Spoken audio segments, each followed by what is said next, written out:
والصلاة والسلام على رسول الله وعلى آله وأصحابه أجمعين وبعد.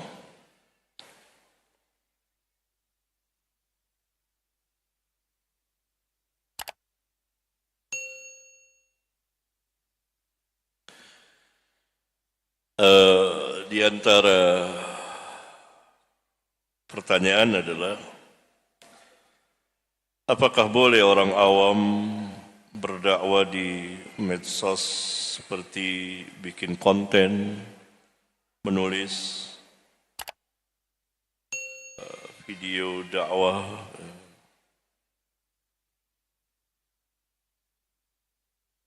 sampai mana batasan dakwah bagi orang awam? Namanya juga orang awam, maka tidak boleh berdakwah dimanapun. Kan orang awam. Yang dakwah itu orang yang mengerti. Nabi SAW memerintahkan para sahabat, "Ballighu anni walau ayah." Riwayat Bukhari, sampaikan dariku meskipun seayat, yakni walaupun sejumlah, walaupun sedikit. Yang Nabi SAW perintahkan adalah sahabat, dan sahabat telah ditazkiyah oleh Allah sebagai orang-orang yang berilmu.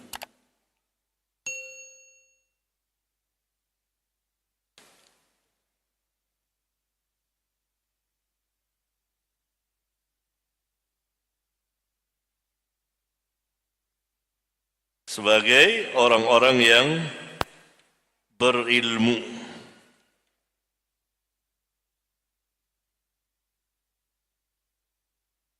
Dalam surat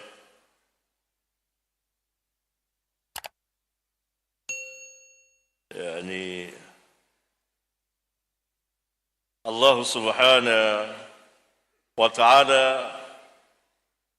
memuji para sahabat sebagai orang-orang yang berilmu, yaitu di dalam surat Muhammad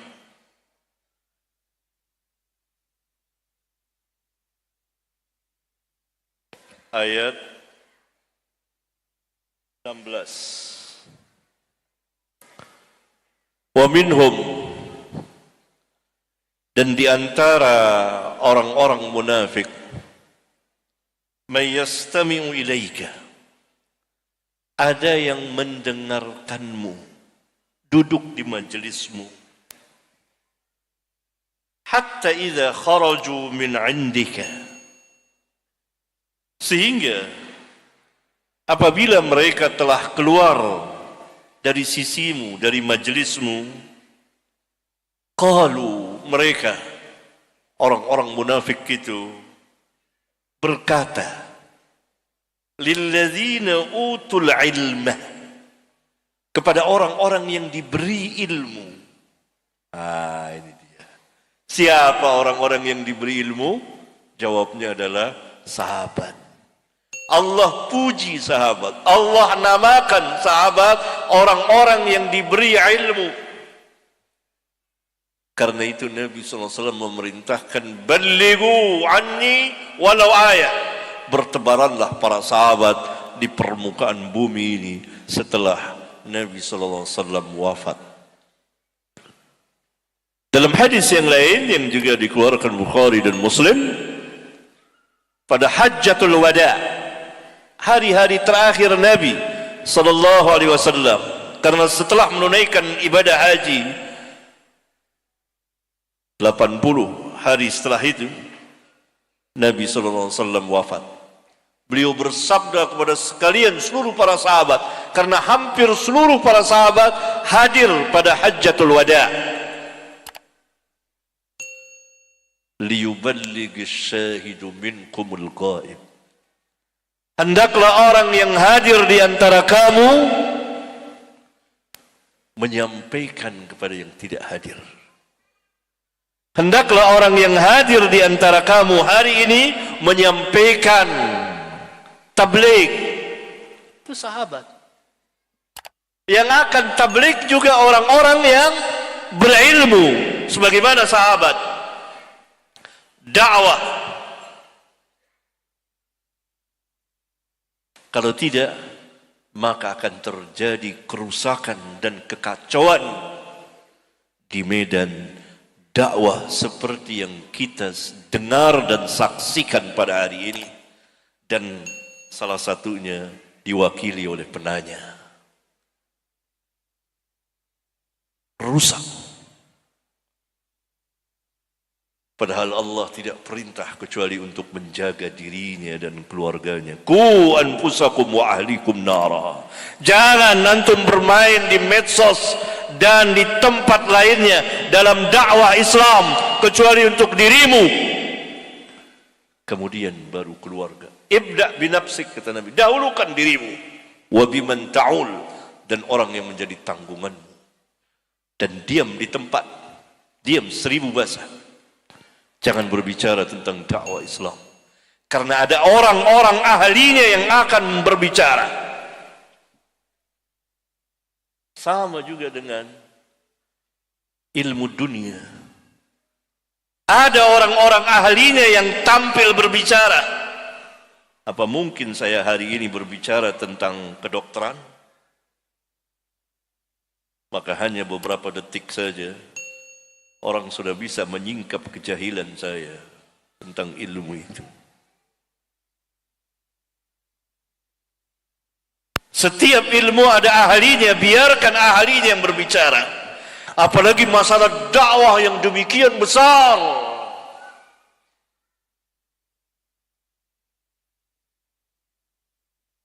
Sahabat saja yang Allah katakan tadi, utul ilma. Tidak semuanya tampil setiap hari berfatwa, tidak.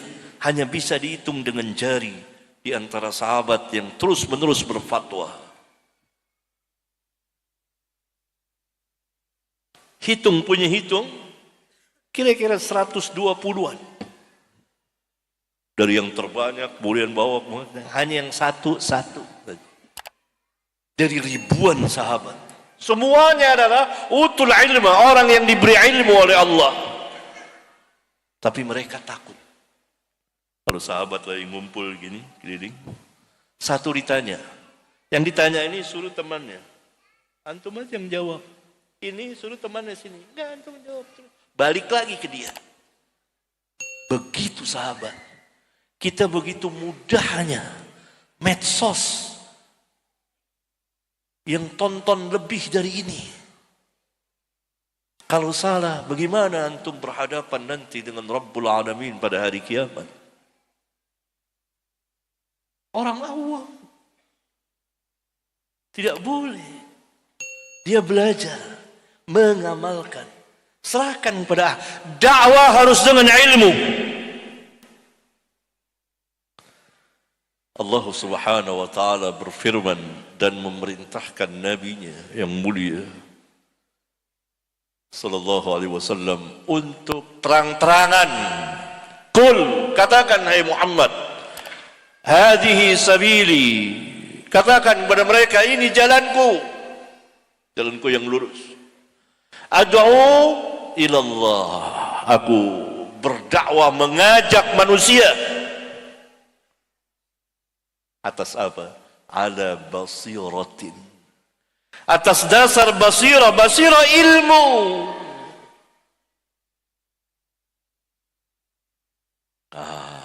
Sekarang begitu banyak yang mendudukkan dirinya, sadar atau tidak sadar. Dia diganggu dan diajak oleh iblis untuk berbicara atas nama Allah tanpa ilmu. Berbicara tanpa ilmu, benar saja disalahkan. Benar saja disalahkan. Benar antum. Yang antum sampaikan di medsos benar. Tapi antumnya salah. Kenapa disalahkan? Karena antum bukan ahlinya. Dan antum memasuki rumah tidak melalui pintunya. Allah perintahkan fa'tul buyuta min abwabiha. Masukilah rumah-rumah itu melalui pintunya. Antum lewat loteng. Seperti pencuri. Salah, apalagi salah. Benar tetap disalahkan di dalam Islam. Kalau berbicara tanpa ilmu, benar itu, tetap salah. Karena antum bukan ahlinya. Harus ahlinya. Kalau ahlinya salah diberi pahala. Kalau bukan ahlinya benar dosa. Islam mendasari segala sesuatu dengan ilmu. Allah Subhanahu wa taala berfirman, "Wala taqfu ma laysa laka bihi 'ilm." Jangan kau ucapkan apa yang kau tidak memiliki ilmu. Tidak ada dasarnya. Biarkanlah itu bagian para pelajar ilmiah yang benar-benar telah direkomendasikan oleh ahli ilmu. Biarkan itu bagian ahli ilmu. Dakwah besar. Ala basiratin ana wa man ittaba'ani. Aku bersama orang yang mengikutiku berdakwah, mengajak manusia ke jalan Allah atas dasar ilmu. Tapi kalau antum sekedar bilang sama orang kawan, ayo dong ikut ngaji sunnah. Itu nggak apa-apa. Itu juga mengajak. Antum berpahala. Ayo ngaji sunnah. Nggak apa-apa. Itu juga mengajak orang. Tapi kan yang dimaksud di sini kan apa? Buat konten, dia tampil. Sekarang mudah orang. Di mana-mana tuh medsos. Berbahaya. Panjang. Harus ilmu. Penanya belajar untuk penanya dan keluarga. Belajar datang ngaji sini. Amalkan. Terapkan. Tidak bermain di medsos. Antum nanti diganggu, diajak oleh syaitan untuk terus berbicara. Karena dosa terbesar manusia adalah berbicara atas nama Allah tanpa ilmu.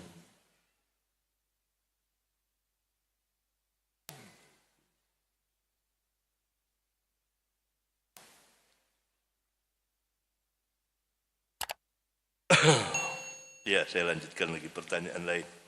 Panjang kalau di ini. Ini bertanya, mohon dijelaskan tentang kedudukan masjid yang boleh untuk berdagang di area masjid dan yang tidak boleh. Di masjid ini nggak boleh di sini di dalam. Itu masjidnya mana itu sini. Sampai di teras masjid juga masuk. Ya. Di luar sana sudah keluar tuh ada yang dagang di situ tuh ya. Itu boleh, itu bukan masjid. Sudah apa namanya? Halaman. Boleh. Yang tidak boleh di dalam masjid. Kan hadisnya di mana? Masjid. Itu yang lagi dagang di situ masjid apa bukan? Kalau masjid boleh dong tahiyatul masjid di situ. Itu bukan tuh teras. Kalau teras masuk teras serambi masjid itu masuk. Yang atas masuk. Ini kalau masjid nih. Antum bisa lihat. Di luar halaman itu boleh berdagang. karena tidak masuk ke dalam bagian masjid. Mudah aja. Emang ada yang bingung kali?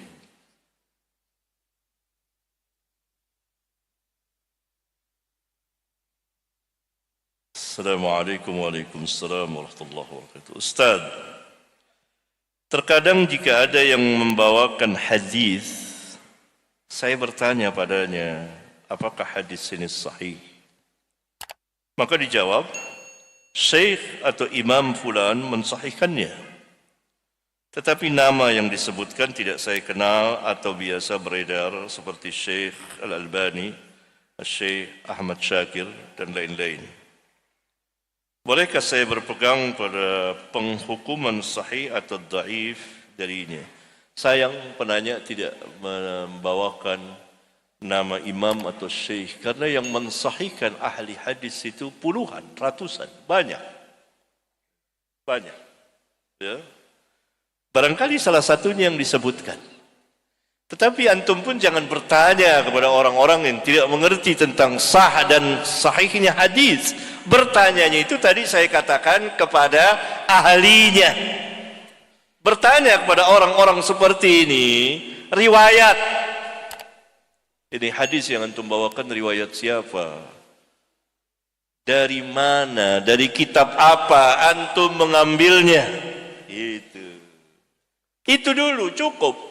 Jangan antum tanyakan kepada orang-orang yang tidak ahlinya, sahih tidak? Wah, dia nanti jawab gengsi, sahih.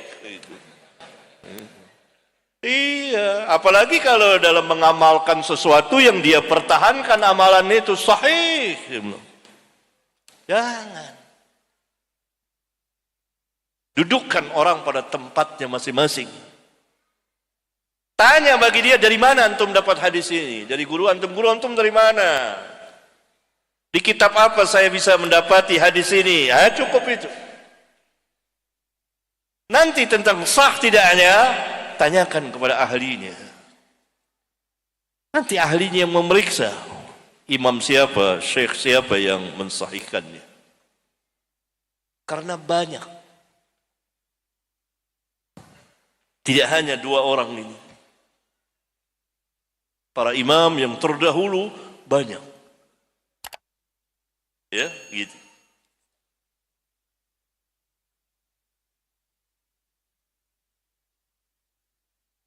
Ustaz, apakah 16 kitab sahih? Salah antum. Saya tidak bilang 16 kitab sahih, kitab hadis, kitab riwayat para imam. Yang mengkhususkan hadis-hadis sahih hanya dua, Bukhari dan Muslim. Itu hadis-hadisnya umumnya dijamin sahih oleh Imam Al-Bukhari dan Muslim. Yang selebihnya bercampur antara hadis sahih, hadis hasan, hadis dhaif, bahkan dalam sebagiannya ada hadis yang sangat lemah. Bahkan dalam 1-2 kitab ada hadis yang maudhu. Ya? Kecuali Bukhari dan Muslim. Itu 2 kitab sahih. 16 kitab sahih, salah antum. Yang disebut, apakah memiliki hadis yang sama? Ada yang sama, ada yang berbeda. Ataukah kitab ini melengkapi kitab-kitab yang lain? Iya, saling melengkapi satu dengan yang lain kitab hadis itu. Ada yang bersamaan mereka meriwayatkannya, ada yang bersamaan tapi ada tambahan, ada yang tidak sama, dan begitulah memang kitab-kitab hadis. Lalu bagaimana kita mempelajari dan mengamalkan, bukan mengamalkan 16 kitab, mengamalkan hadisnya. Saya terangkan tadi untuk diketahui sebagai muqaddimah bahwa hadis itu ada yang meriwayatkannya. Kalau antum mendapatkan hadis, mendengar hadis dari seseorang, antum bisa bertanya, siapa perawi hadis ini? Siapakah yang meriwayatkan hadis ini? Bukhari kah atau Muslim kah? Abu Daud kah? Ahmad kah? Ibnu Khuzaimah kah? Al-Baihaqi kah? Dan seterusnya. Di antaranya 16 kitab itu, 16 imam yang meriwayatkan hadis. Itu pun para imam tidak hanya memiliki satu kitab, ada kitabnya banyak. Bukhari ada kitab sahihnya, ada kitab Adabul Mufradnya, ada kitab tarikhnya dan lain sebagainya.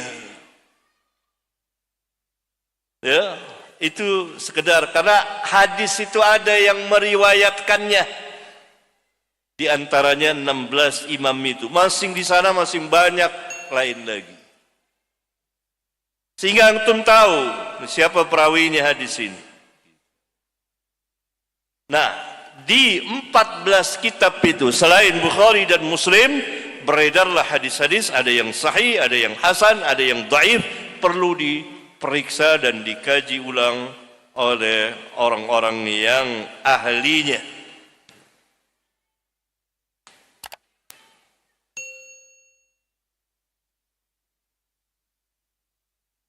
Waalaikumsalam. Apakah benar hadis tentang takbiratul ihram 7 kali dan 5 kali pada salat Aid tidak ada yang mencapai derajat sahih? Tidak benar. Hadisnya sahih. Saya sudah membahas ini dengan panjang lebar, luas di kitab Al-Masail jilid ke-10. Penanya khususnya bisa merujuk ke sana. Bagaimana jalannya riwayat tersebut?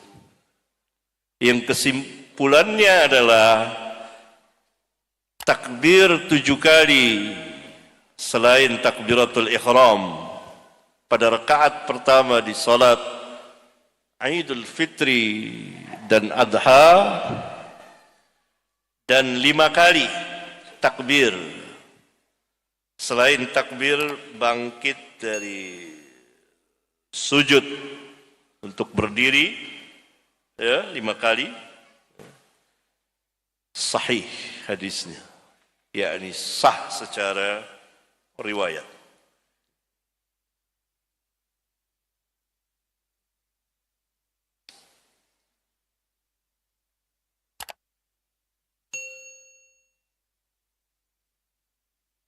Apakah benar jika hadis dhaif masih bisa dipakai jika isinya baik atau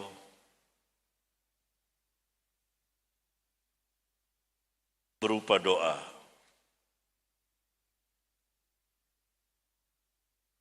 Hadis dhaif namanya juga dhaif, artinya lemah. Secara bahasa menurut istilah di dalamnya ada kelemahan dari orang yang meriwayatkannya. Bukan penulisnya ya. Penulisnya diantaranya 16 orang yang tadi dicatat. Penulis dari syekhnya, syekhnya dari syekhnya, terus itu ada orang yang lemah. Tentu orang-orang yang ahlinya bersama para pelajarnya mengetahui itu bagiannya. Tidak boleh dipakai.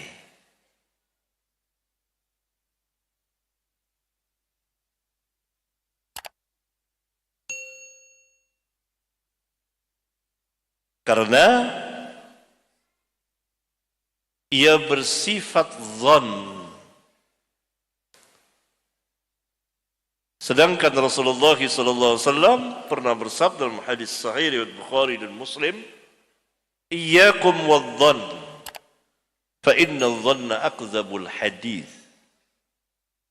Awaslah kamu dari sangka-sangka, karena sangka-sangka itulah seburuk-buruk dusta.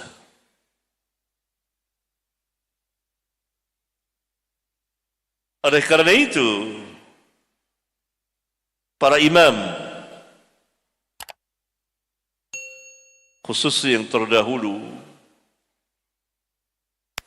tidak mengambil dan tidak memakai dan tidak mengamalkan kecuali hadis-hadis yang telah sah. Tidak dilihat dari isi.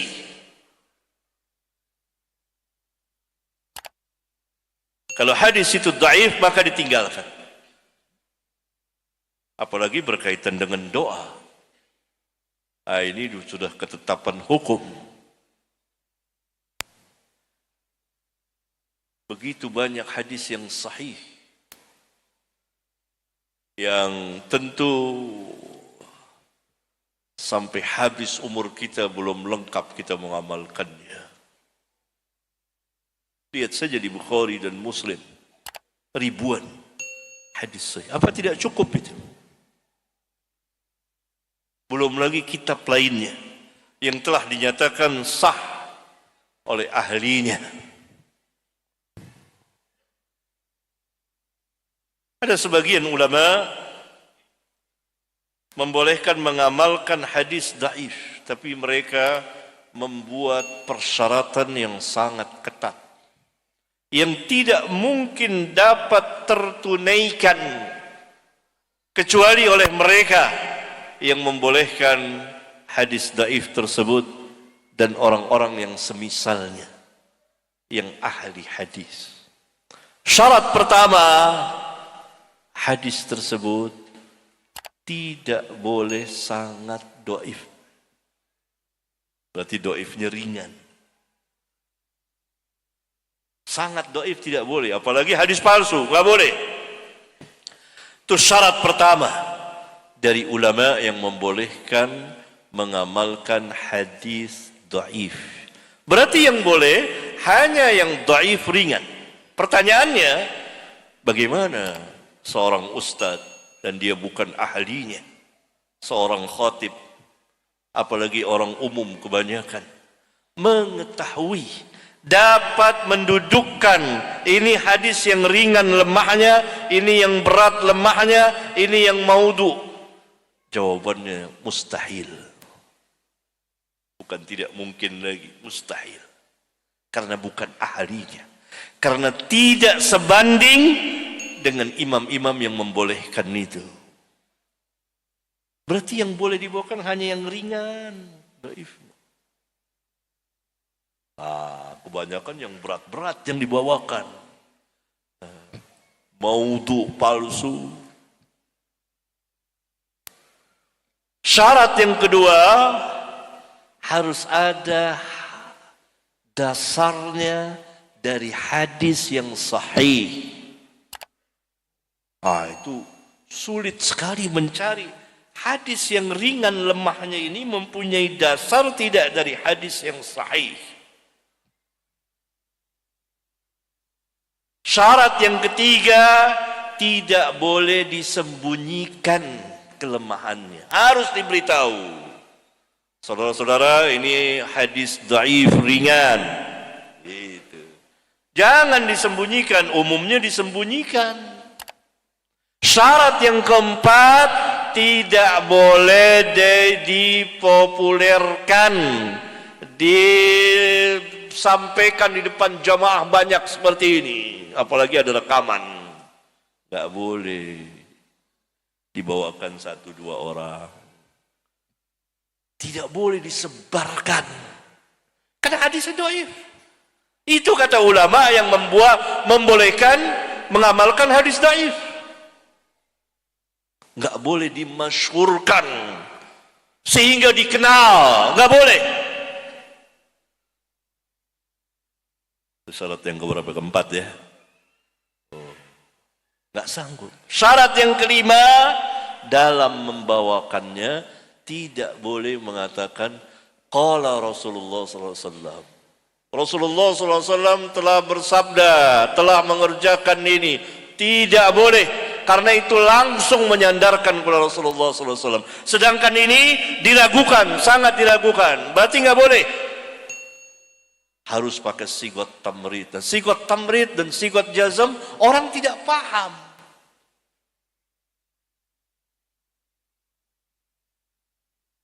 Gak paham, gak bisa diamalkan. Syarat yang keenam, tidak boleh untuk hukum.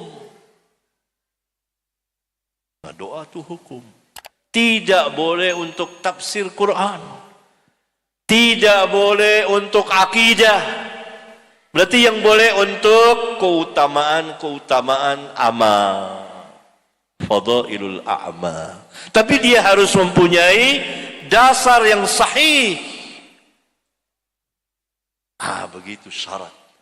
Tidak satu pun syarat dapat dipenuhi oleh ustadz-ustadz itu, oleh para penceramah, para khutbah, apalagi orang kebanyakan. Itu syarat yang dibuat oleh yang membolehkan imam atau ulama yang membolehkan mengamalkan hadis dhaif. Ada sejumlah syarat. Satu syarat aja sangat berat. Itu dari ulama yang datang belakangan. Hanya dia dan mereka lah yang sanggup membawakannya. Hadis-hadis sahih masih banyak. Tidak kekurangan. Kita beramal dengan hadis-hadis sahih. Ini ada pertanyaannya, hukum mengingkari hadis tentang Imam Mahdi, hadisnya sahih. Saya membawakan menjelaskan di kitab Al-Masail jilid ke-12 sejumlah hadis-hadis tentang Imam Mahdi. Tapi bukan Imam Mahdinya Syiah. Ini Imam Mahdinya Ahlus Sunnah. Belum datang orangnya. Belum datang orangnya. Nanti akan datang.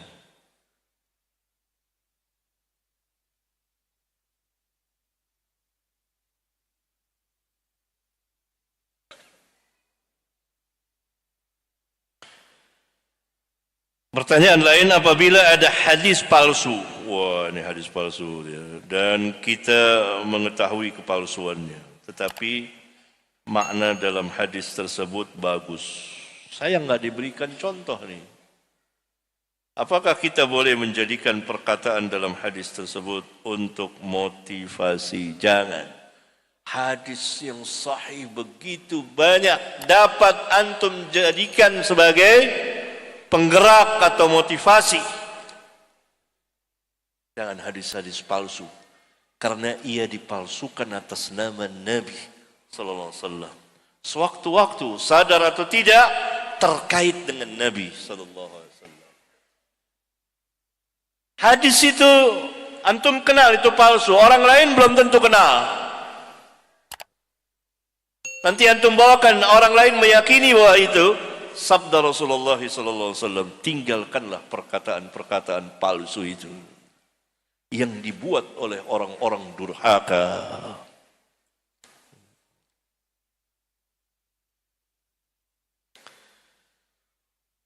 Apakah warna hitam kerudung atau jilbab bagi muslimah adalah sunnah sahabiyah, dan apakah hadis riwayat ibunda Aisyah radhiyallahu anha tentang gagak di atas kapak hitam menjadi syariat bagi muslimah untuk berwarna gelap kerudung? Tidak, itu waqi'atul ain, yang terjadi kejadian kebetulan saat itu. Muslimah pada zaman Nabi SAW berwarna-warni pakaiannya. Ada yang merah, ada yang hijau, ada yang kuning, ada yang hitam. Karena itu Islam tidak menetapkan satu warna pun bagi wanita, bagi pakaian wanita untuk dikenakan. Aisyah sendiri memakai pakaian berwarna merah.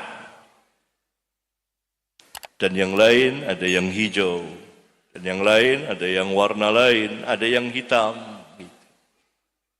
Jadi itu bukan kekhususan hitam pakaian wanita muslimah. Siapa yang mengkhususkannya, maka ia menyelisihi sunnah yang berlaku saat itu pada sahabiyah. Silakan dicek di hadis-hadis Rasulullah. Beragam khususnya di Bukhari, pakaian wanita beragam berwarna-warni. Tidak dikhususkan dengan salah satu warna. Siapa yang mengkhususkan, maka ia keliru dan salah dan menyelisihi sejumlah riwayat yang begitu banyak dari sahabiyah, khususnya ummahatul mu'minin radhiyallahu anhum jami'an.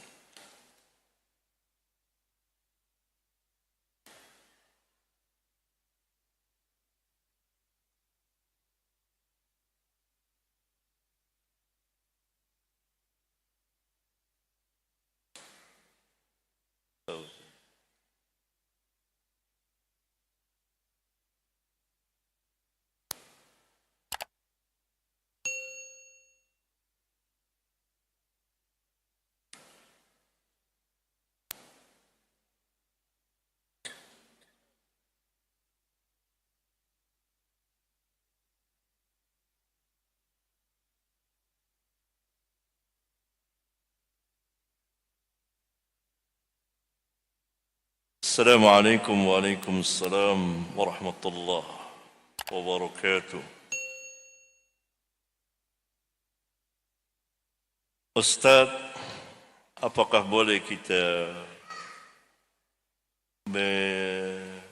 menyebutkannya diri kita sebagai salafi atau cukup menyebut diri kita sebagai muslim saja? Dua-duanya boleh. Muslim, kita orang muslim. Salafi berkaitan dengan manhaj dan aqidah.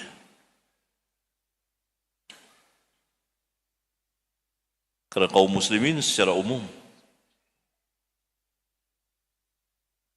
Salafi nisbah kepada kaum salaf. Dan ini nama syar'iyah, bukan nama bid'iyah. Kerana nama-nama itu ada nama-nama yang syar'iyah seperti Ahlus Sunnah. Orangnya dinamakan Sunni. Ahlus Sunnah wal Jamaah. Artinya orang yang berpegang dengan sunnah dan mengikuti jamaah para sahabat radhiyallahu anhu. Asal benar.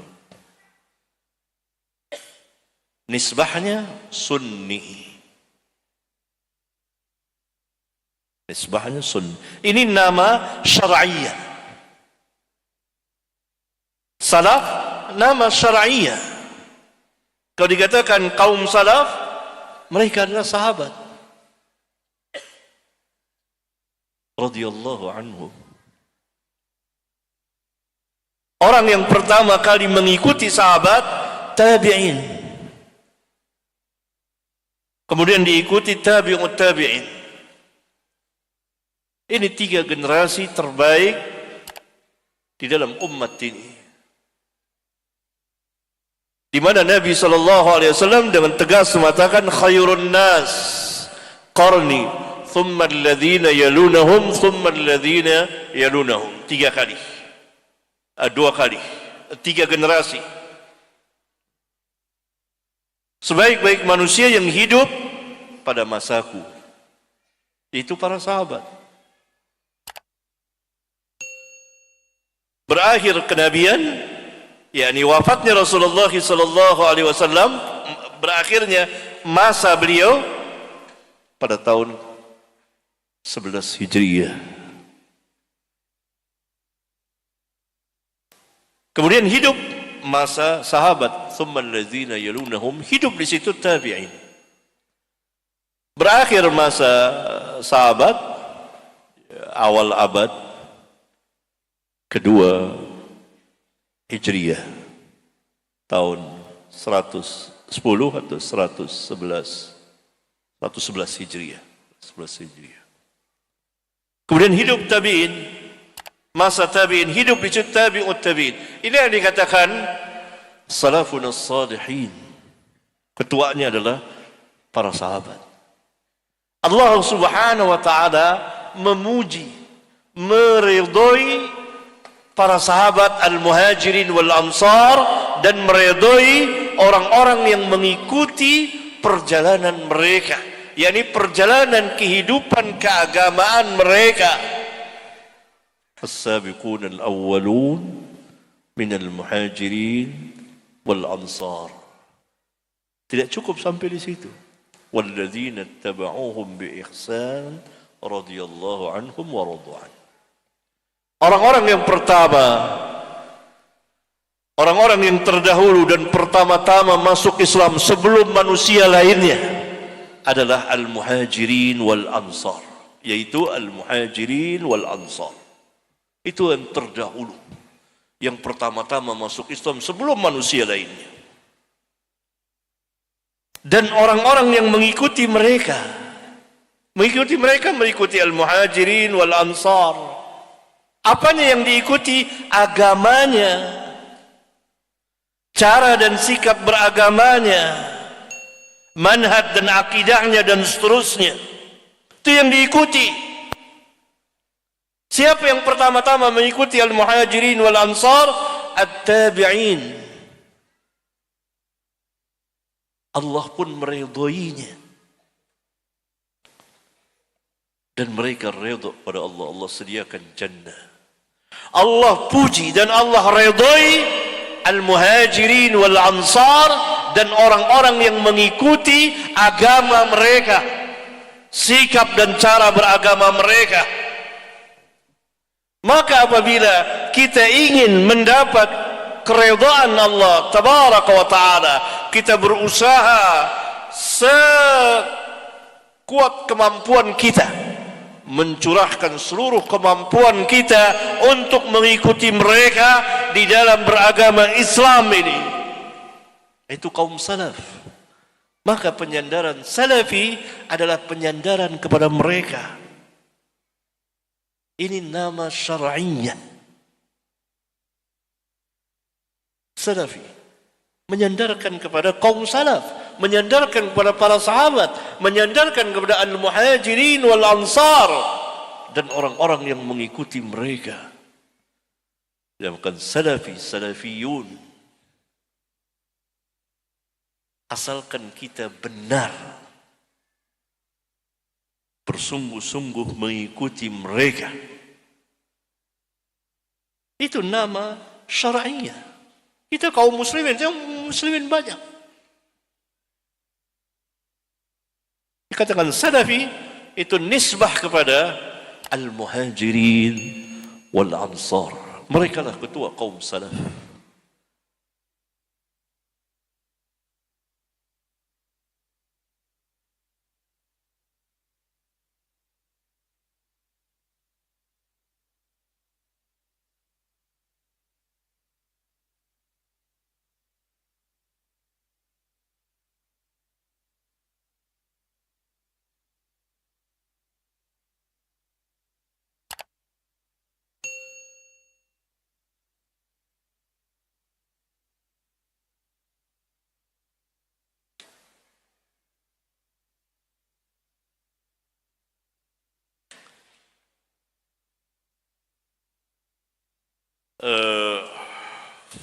Bagaimana cara kita mempelajari ijma'? Yakni barangkali mengetahui ijma' para sahabat. Ijma' adalah salah satu dasar hukum atau dalil syar'iyah di dalam Islam, khususnya ijma' sahabat. Kita bisa melihat dari hadis, al-asar dan keterangan para ulama. Salah satu contohnya ijma' sahabat mengenai selamatan kematian. Sehari, 2 hari dan seterusnya. atau dalam bahasa kita di sini tahlilan. Ijma' sahabat mengatakan bahwa berkumpul-kumpul di tempat ahli mayit dan umumnya disediakan makanan adalah termasuk dari meratap.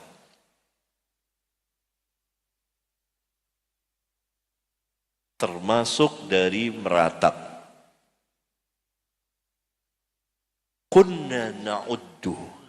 Itu kata sahabat. Kami, ini ijma'. Menganggap al-ijtima'u ila ahli al-mayyit wa san'at at-ta'am minan niyah. Kami berpendapat, menganggap, ini ijma' sahabat. Jadi dasar hukum ketiga dan wajib diterima. Berkumpul-kumpul di tempat ahli mayit dan membuatkan makanan untuk mereka makan-makan termasuk meratap. Dimasukkan oleh sahabat ke bagian meratapi mayit. Sedangkan meratapi mayit sangat dilarang dan dosa. Apalagi disertai dengan selamatan hari pertama, ketujuh, dan seterusnya. Itu ijma' sahabat mengharamkannya.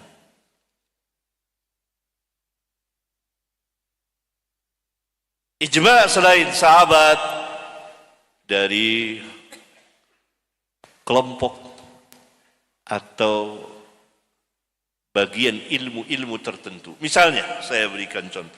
Ahli hadis ijma' sepakat bahwa hadis yang beredar, ikhtilafu ummati rahmah, perselisihan umatku merupakan rahmat, ijma' mereka tidak ada asal usulnya. Itu ijma' ahli hadis.